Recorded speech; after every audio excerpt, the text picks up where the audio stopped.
তো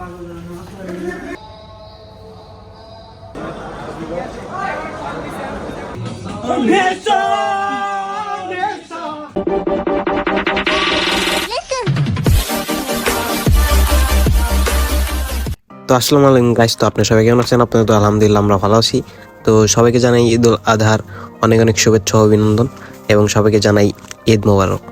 তো আমরা সকাল সকাল ঈদের দিন ঘুম থেকে উঠে পড়ছি, আর ঘুম থেকে ওঠার পরেই আমরা গোসল টোসল করে রেডি হয়ে চলে আসলাম নামাজ পড়তে। তো নামাজ পড়তে আসার পরেই বললাম নামাজ শেষ করলাম, নামাজ শেষ করে এখন যাবো হচ্ছে আমরা একটু বাইরে। আর আজকে অনেক মানুষ হয়েছে, তো আমরা নামাজ টামাজ পড়া শেষ হওয়ার পর আমরা যাবো একটু ছবি তুলতে ক্যাম্পের বাইরে।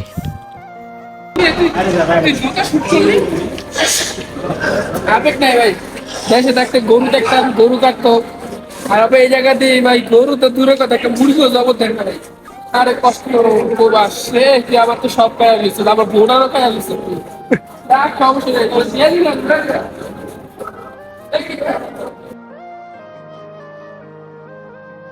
দুঃখের কথা কি কমু, আমরা অসহায় অবাগা, ঠিক আছে। আমাকে ঈদের নামাজটা কপালে জুটলো না, 1 রাকাত কম পাইছি, ব্যাপার না। প্রবাসীর কপালে এমনি পুরা আরো পুরা গেল, সমস্যা নেই, ব্যাপার না। সবাই জানাই মন থেকে ঈদ মোবারক। তো এই যে হচ্ছে আমাদের বড় ভাই মনির ভাই। তো মনির ভাই ঘুমায় নাই রাতে, তো আমারও সেম অবস্থা, কারণ আমরা কালকে রাতে রান্না বান্না করে ঘুমাইতে ঘুমাইতে রাত 2টা বেজে গেছিলো। তো সকালবেলা আবার উঠতে হয়েছে 5:30টার দিকে, তো কারোরই ঘুম হয় নাই। আর সবাই এইদিকে নামাজ টামাজ শেষ করে যার যার গন্তব্যে চলে যাইতেছে। আসলে আমাদের আজকে গন্তব্য নাই, আজকে আমাদের গন্তব্য ক্যাম্পই, কারণ হচ্ছে আমাদের তো সবাই নামাজ টামাজ শেষ করে এই জায়গায় আসছে। আর এই জায়গায় আসার কারণ হচ্ছে হলো এই জায়গায় আমরা সবাই কিছু পিকচার টিকচার তুলবো। ভাই হ্যালো, অনুভূতিটা কেমন? আপনার নামাজ যে পাইলেন না? মরে গেছে, গরিব মানুষ তো। আজকে আমার পাঞ্জাবি ভুল তো আমাদের না, না অবশ্যই 5:50 জামাত শেষ করে দিস, এটা ঠিক আছে আমাদের না। আরে হুজুরে খিদা লাগছে, তাড়াতাড়ি নামাজ পড়া দিয়ে বলা দিস। গরিব মানুষ তো ভাই পাঞ্জাবি নেই ভাই, বুঝছেন? গেঞ্জি পরে প্যান্ট পরে নামাজ পড়া, বুঝছেন? ভাই গরিব মানুষ ভাই, কপালে ভাই ঈদ তো দূরের কথা ভাই, একটা পাঞ্জাবি পরার মতন হেরা নাই ভাই, বুঝছেন? আরে কষ্ট ভাই, প্রবাসীর জীবনে কষ্ট কেউ বুঝলো না সালার।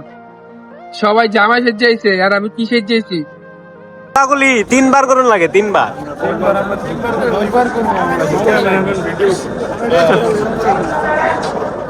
তো আসিফের কষ্ট শোনার পরে আমরা সবাই কোলাকুলি করতেছিলাম, কারণ কিছু মানুষ এখন আসে নাই। তো তাদের সাথে রাকিবের সাথে অলরেডি দেখা গেল রাস্তায়। রাকিব ভাইও কোলাকুলি করতেছে, রাকিব ভাইরও জানালাম সবাই আমাদের পক্ষ থেকে ঈদ মোবারক। তো কোলাকুলি সবাই সবার সাথে করবো, আর করা শেষ হলে আমরা ছবি তুলবো।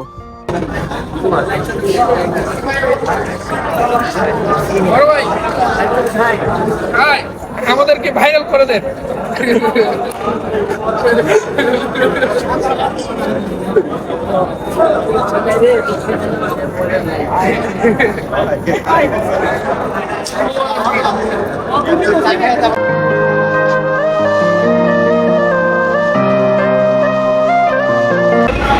আমাদের পিকচার তোলা শেষ, কারণ আমরা মনির ভাই রুমে, মনির ভাই কিছু ধরুন দিব আমাদের নামটা খাওয়া যাক। মনির ভাই তো পিকচার টিকচার ফাইনালি শেষ। তো এখন যাবো হচ্ছে মনির ভাইয়ের রুমে, কারণ মনির ভাই কালকে রাত্রে অনেক কষ্ট করে রান্না বান্না করছে, আর আমাদের সবাইকে দিছে দাওয়াত। তো আমরা এর জন্য তার রুমে যাইতেছি। এখন তার রুমে যা দেখবো যে সে কি কি পাকাইছে আর আমাদের কি কি খাওয়াবে। তো এখন আমরা লিফটের জন্য ওয়েট করতেছি। আর আমাদের এই ক্যাম্পে, এত বড় ক্যাম্পে 2-3টা লিফট, আর তার মধ্যে একটা চলে আর একটা চলে না। তো এর জন্য আমরা দাঁড়ায় দিছি, আর ঈদের দিন অনেক বিজি। তো এখন ফাইনালি যাবো, তো আপনারা দেখতে থাকেন। তো মনির ভাইয়ের রুমে এসে রান্নারে বানাই দিলাম হচ্ছে শেপ। তো আরে কইলাম সবাই বাইরে টারে দিই, আর ও হচ্ছে শ্যামাই বাইরে দিতেছিল সবাই। শ্যামাটা আসলে অনেক সুন্দর হয়েছে। তো মনির ভাইয়ের সবাই পক্ষ হতে জানাই ধন্যবাদ। তো রান্না বাইরে দিতেছে। তো বড় একটা প্লেটে বাইরে নিলাম, কারণ এই জায়গায় পার্সোনালভাবে খাওয়ার মতো কেউ নেই, সবাই মিলে আমি খাবো একসাথে। তো এর জন্য বড় প্লেটে নিয়ে সবাই খাওয়া শুরু করলাম, কারণ আমাদের নামাজের আগে তো আর শ্যামাই খাওয়ার সময় নেই। তো এলা নামাজ পড়ে এসে খাইতেছি। তো শ্যামাইটা অনেক মজা হয়েছিল। তো আমরা শ্যামাই টাইমে খাইলাম পেট ভরে, আর খাওয়া দাওয়ার পরে আমরা একটু করলাম এনজয়।